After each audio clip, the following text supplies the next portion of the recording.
여러분, 안녕하세요. 돈의 역사를 파헤치는 파이낸셜 히스토리언, 여러분의 금융 멘토입니다.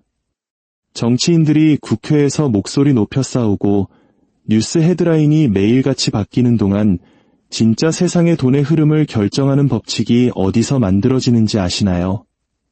시위도 없고 투표도 없습니다.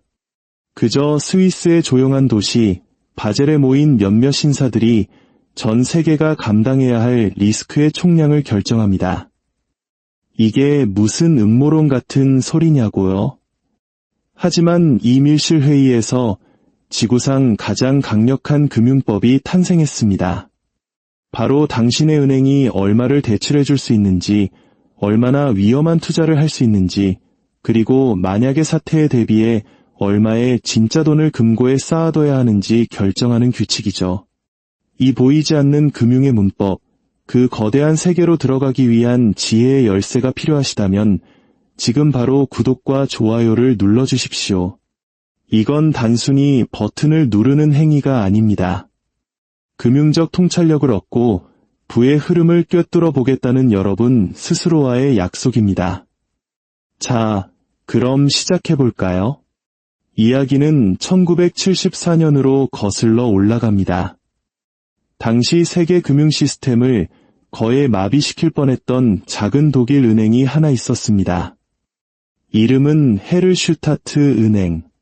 쾰른에 있던 이 중소은행은 외환거래가 주 업무였죠. 그런데 6월의 어느 날 오후, 이 은행이 외환거래 도중에 파산해버립니다. 상황이 아주 기가 막혔습니다. 오전에 미국 거래 상대방 은행들은 독일에 수백만 달러를 보냈는데 오후에 독일 헤르슈타트 은행이 그에 상응하는 마르크화를 보내줘야 할 시간에 은행이 사라져버린 겁니다. 독일 시간으로는 업무가 끝났고 미국 시간은 아직 한창일 때였죠. 이 시차 때문에 발생한 채무 불이행은 전 세계 결제망을 순식간에 얼어붙게 만들었습니다. 전 세계 은행들은 그제야 깨달았습니다. 우리가 얼마나 서로 촘촘하게 얽혀 있고 또 얼마나 취약한 시스템 위에 서 있었는지를요. 세계화는 모든 금융 중심지를 하나로 묶었지만 규제는 여전히 각 나라의 울타리 안에 갇혀 있었습니다. 각국의 금융감독기관들이 국제적인 시장을 통제하려는 말 그대로 우물 안개구리 시계 감독이었던 거죠. 헤르슈타트 은행 사태로 인한 공포는 전 세계 중앙은행 총재들을 전례 없는 행동으로 이끌었습니다. 바로 공조였죠. 그의 말, 세계에서 가장 부유한 국가들의 모임인 G10 중앙은행들이 스위스에 있는 국제결제은행, 즉 BIS에 모였습니다. 이 BIS라는 기관도 참 독특합니다.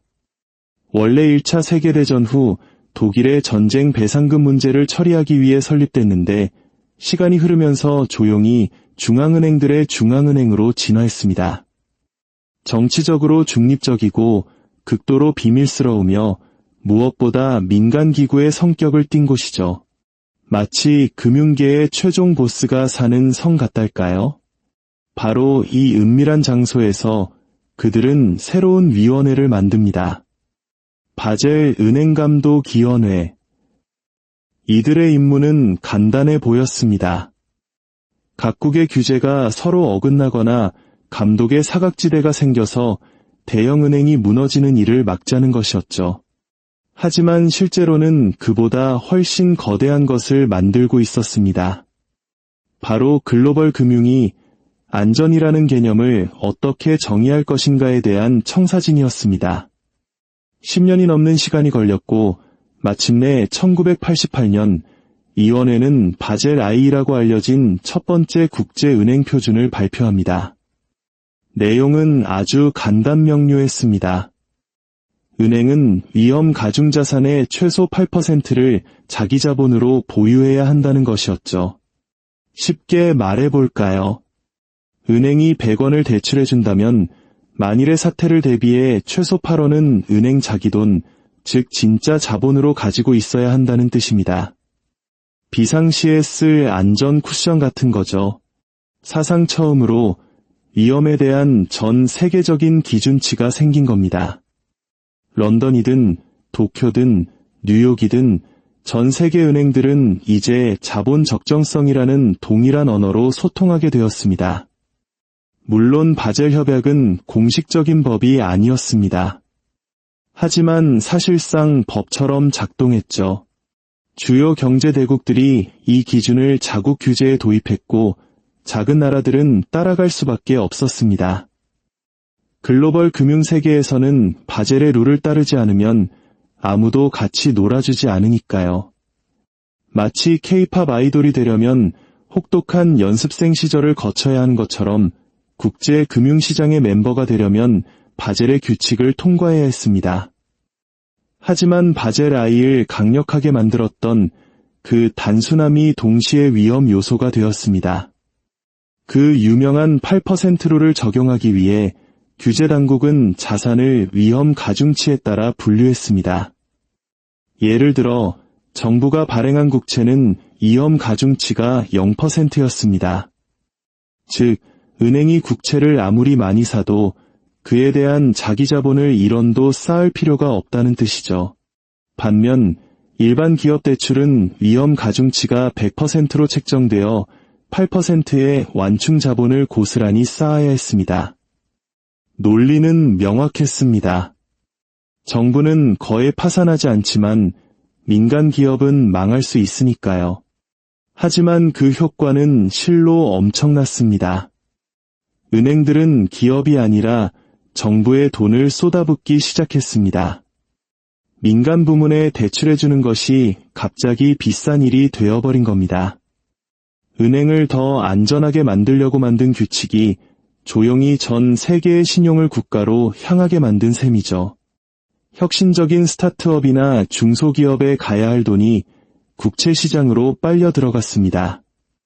그러나 1990년대 후반이 되자 세상은 또 변했습니다.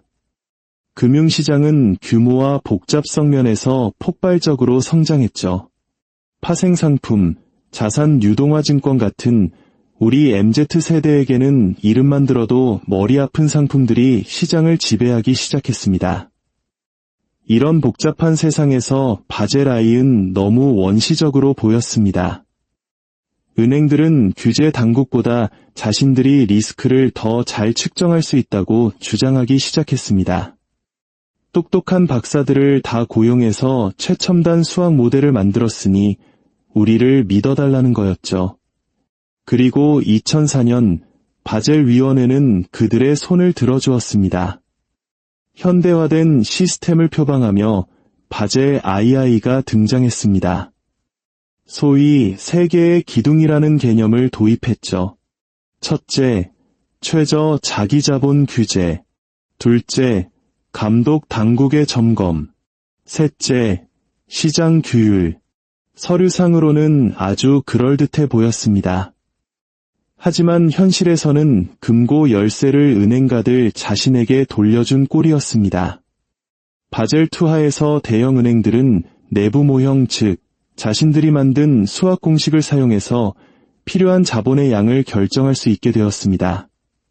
만약 그들의 모델이 어떤 자산이 안전하다고 계산해내면 그들은 더 적은 돈을 쌓아두고 더 많은 돈을 빌려줄 수 있었죠. 이것 말 그대로 엑셀 스프레드시트에 의한 규제였습니다. 그리고 인센티브는 명백했죠. 리스크를 낮게 계산할수록 수익은 높아졌습니다. 한 분석가가 훗날 일을 두고 고양이에게 생선가게 설계를 맡긴 격이라고 평했을 정도입니다. 그리고 고양이들은 아주 창의적으로 변했습니다. 은행들은 신용등급이 높은 증권, 예를 들어 2008년 금융위기 이전 그 유명했던 A등급 주택저당증권 같은 자산의 극도로 낮은 위험 가중치를 부여하기 시작했습니다. 모델에 따르면 이 자산들은 국채만큼이나 안전했습니다. 하지만 실제로는 시한폭탄이었죠. 그러나 규칙은 이 시한폭탄들이 엄청난 레버리지를 일으키며 은행의 대차대조표 위에서 무한 증식하는 것을 허용했습니다. 그리고 결국 모든 것이 무너졌습니다. 서브프라임 모기지 사태는 이엄 가중치라는 시스템 전체가 모래 위에 지어진 성이었음을 폭로했습니다. 수학 모델들은 잘못된 가정을 입력받았고 가장 안전하다던 자산이 가장 위험한 것으로 드러났습니다. 수조 달러가 증발했고 각국 정부는 막대한 공적 자금을 투입해 자국 은행들을 구제해야 했습니다. 폐허 속에서 규제 당국은 다시 바젤로 돌아갔습니다. 시스템에 대한 신뢰를 회복하기 위해 필사적이었죠. 2010년 새로운 표준인 바젤 III가 탄생했습니다. 이 버전은 모든 것을 고치겠다고 약속했습니다. 자본의 정의를 더 엄격하게 만들어서 오직 진짜 자기 자본과 이익잉 여금만이 완충장치로 인정되도록 했습니다. 새로운 안전 비율들도 도입했죠. 과도한 차입을 막기 위한 레버리지 비율, 그리고 시장이 30일간 얼어붙어도 은행이 생존할 수 있도록 고품질 유동자산을 충분히 보유하게 하는 유동성 커버리지 비율이 생겼습니다. 단기 자금에 대한 의존도를 줄이기 위한 순환정자금 조달 비율도 추가되었죠. 이론적으로 바젤 3는 시스템을 더 강하게 만들었습니다. 하지만 실제로는 여전히 같은 취약한 핵심에 의존하고 있었습니다. 바로 모델과 신용평가, 그리고 정치적 의지에 대한 믿음이었죠. 이 모든 개혁 후에도 많은 주요 은행들은 일반인이 들으면 기겁할 만한 레버리지 비율로 운영되고 있습니다. 자산 100원어치를 굴리면서 진짜 자기 돈은 5원도 채 안 되는 경우가 여전히 많습니다. 그리고 복잡성은 더욱 커졌습니다. 단순한 8% 규칙으로 시작했던 것이 이제는 서로 얽히고 설킨 비율과 조건부 계산, 모델 기반의 가정들로 이루어진 미로가 되었습니다. 규제 당국은 투명성을 약속했지만 바젤의 언어는 너무나 전문적이어서 내부자들만이 제대로 이해할 수 있게 되었죠. 마치 우리만 아는 은어처럼 변해버린 겁니다. 결과는 어땠을까요? 리스크는 사라지지 않았습니다. 그저 모양을 바꿨을 뿐입니다.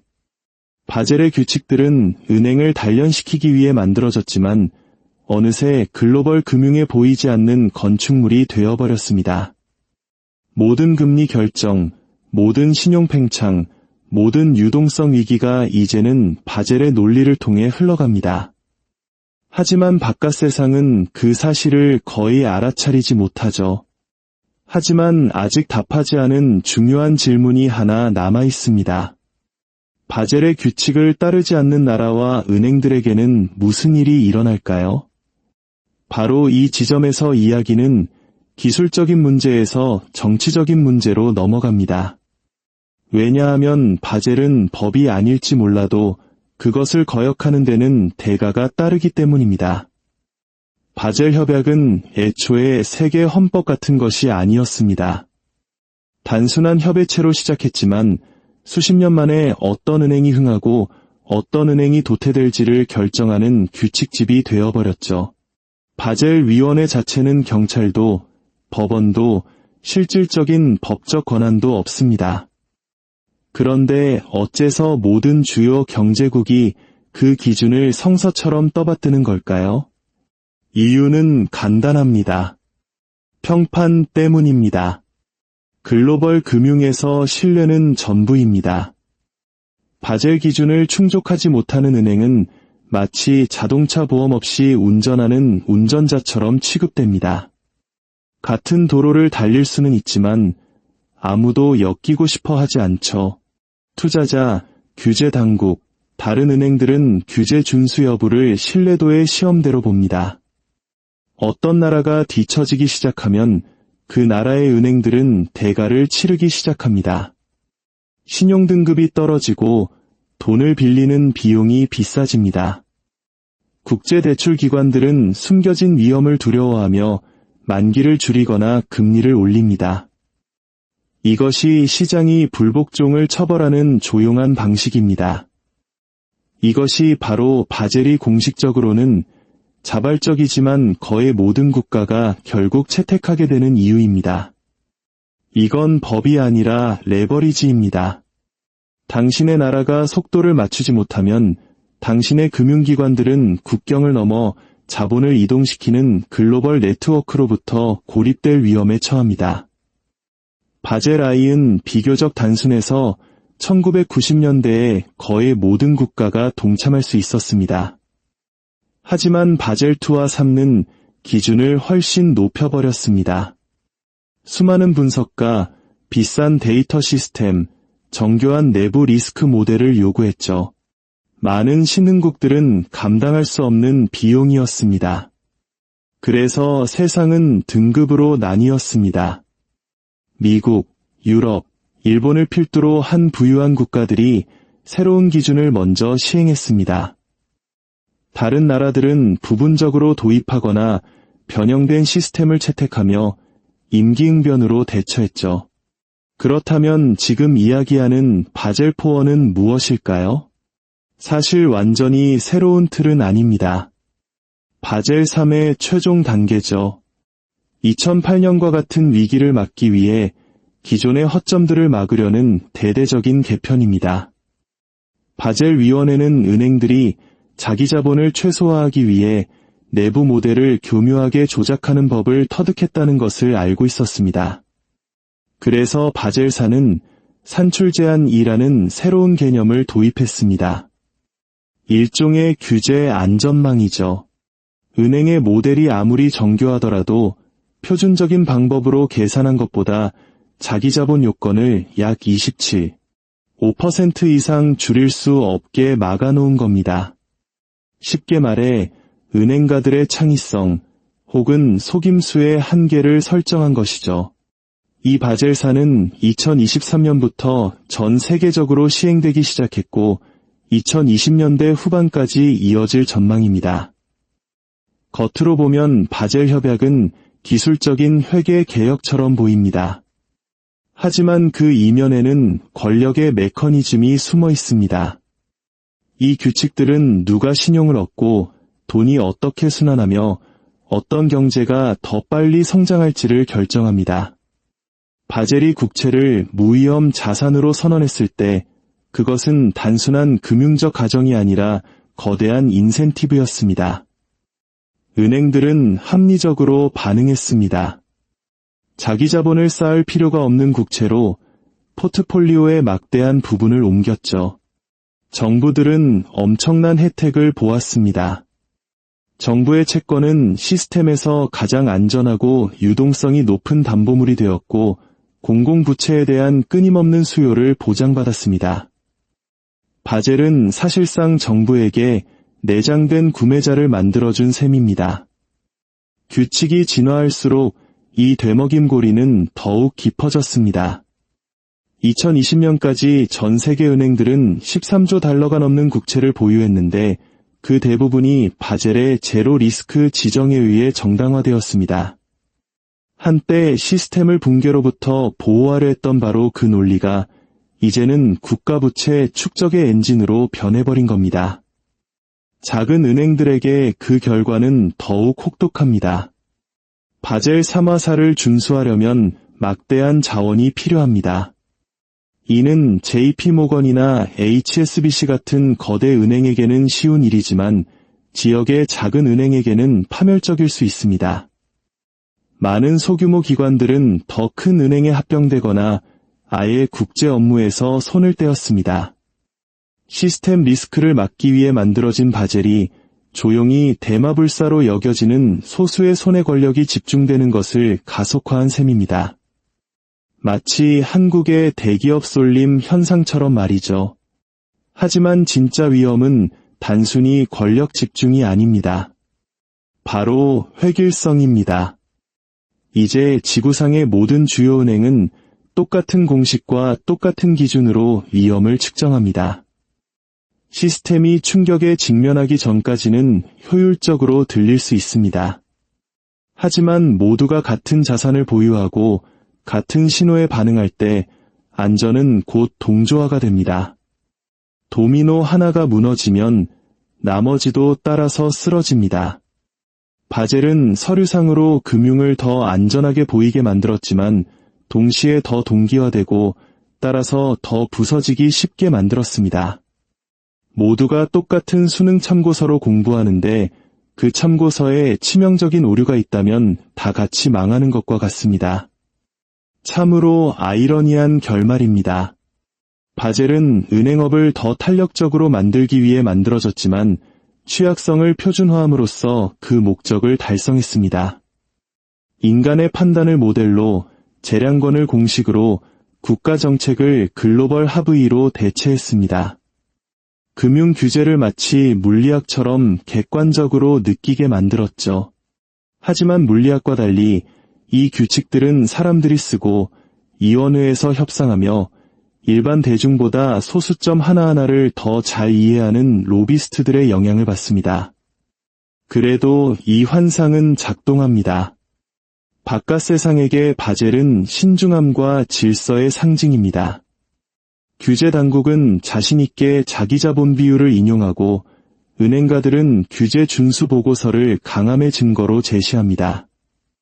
숫자들은 깔끔하고 약어들은 안심을 주지만 그 문자들 뒤에는 모든 금융 이야기를 이끄는 똑같은 인간의 패턴이 숨어 있습니다. 바로 두려움, 야망, 그리고 레버리지에 대한 영원한 추구죠. 결국 바젤은 금융을 완벽하게 안전하게 만들지 못했습니다. 대신 읽을 수 있게 만들었습니다. 복잡하고 직관적인 세계를 과학적으로 보이지만 결국 신뢰에 기반한 비율과 계수의 그리드로 바꾸었죠. 그리고 역사가 보여주듯 신뢰야말로 모든 자산 중에서 가장 변동성이 큰 자산입니다. 다음 위기는 바젤이 예상하는 곳에서 오지 않을 겁니다. 언제나 그랬듯이요. 하지만 위기가 닥치면 똑같은 위원회가 다시 스위스에 모일 것이고 똑같은 조용한 과정이 시작될 겁니다. 새로운 공식, 새로운 비율, 새로운 안전에 대한 약속. 이 게임은 우아하고 보이지 않으며 그러나 필수 불가결하게 계속됩니다. 바젤은 은행업을 더 안전하게 만들려고 했습니다. 대신 보이지 않게 만들었습니다. 그리고 기억하십시오. 보이지 않는 위험에 대한 규칙을 쓰는 자가 세상을 지배합니다.